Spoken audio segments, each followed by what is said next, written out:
Angela, this interview Harry has done with the BBC, I feel like it raises more questions than provides answers.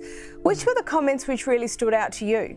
At first, it seemed like just another story, Prince Harry versus the royal family. But then something profound happened in the House of Lords. A petition surfaced that aimed to take away Harry's royal title.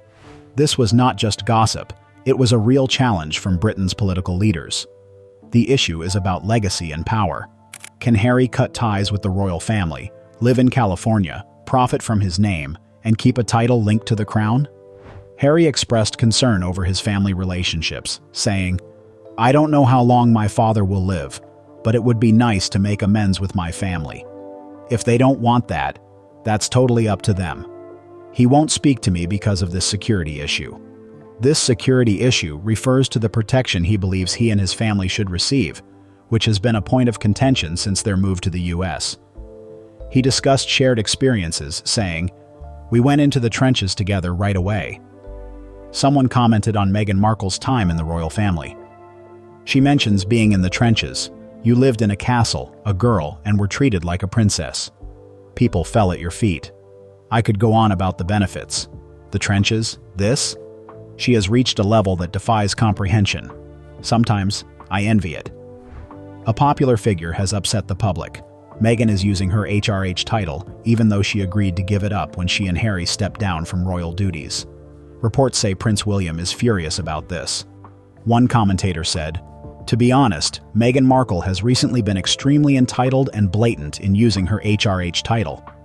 The nation that once adored Harry, the soldier prince who walked behind Diana's coffin, is now witnessing a significant shift in public sentiment. This isn't a family dispute anymore.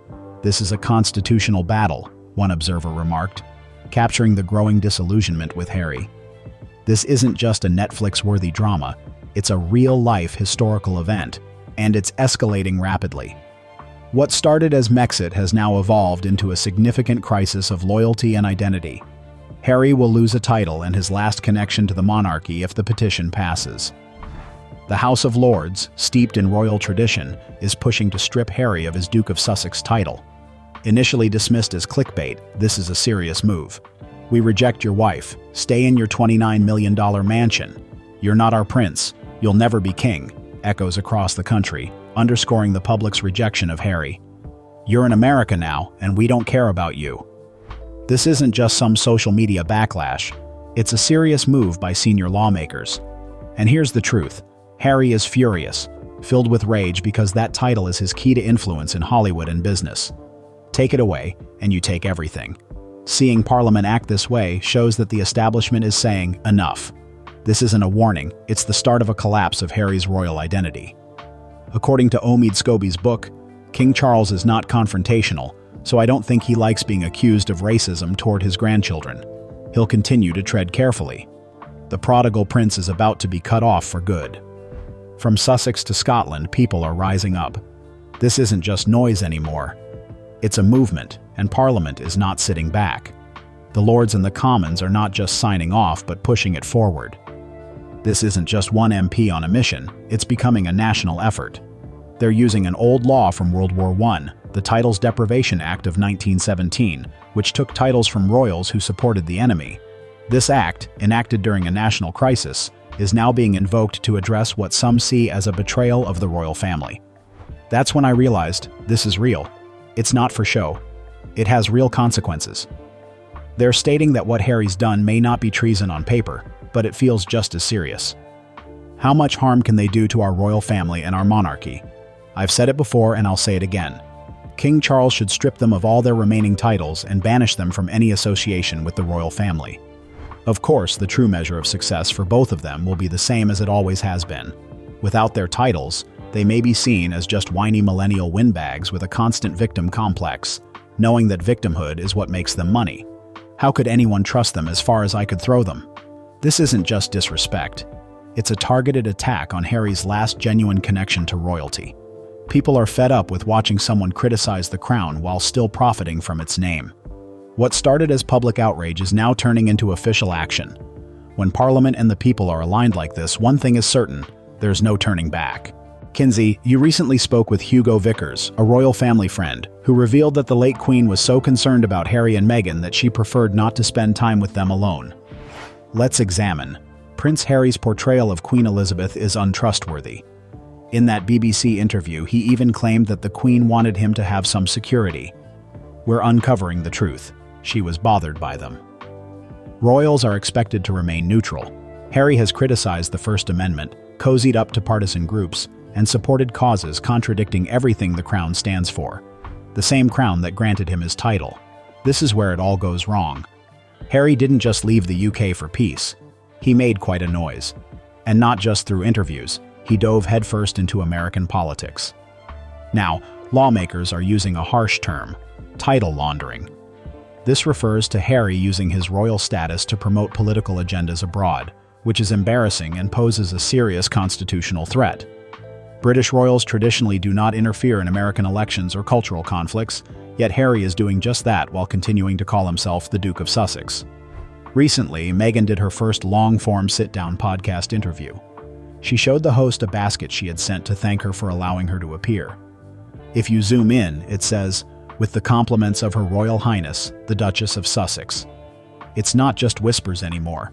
Members of Parliament and MPs publicly ask the crucial question: why is a foreign duke involved in US politics? This isn't just rude. It's dangerous because if royal titles become political tools, it sets a troubling precedent. Harry believed he was merely expressing his opinions, but Parliament interpreted it as a warning and is now responding with laws, historical context, and outrage. Buckingham Palace has announced that Harry and Meghan will no longer formally represent the Queen, meaning they will no longer receive public funds or use their royal titles. These changes will take effect this spring. This is major breaking news from London. Katie Nicholl is now joining us. As you can imagine, it's a significant news story. The phones haven't stopped ringing, to put it mildly. In terms of your initial reaction to this latest news, it seems like a complete removal, not just from senior royal duties, but if there's one thing Harry has clung to since leaving royal life, it's his obsession with undermining the monarchy.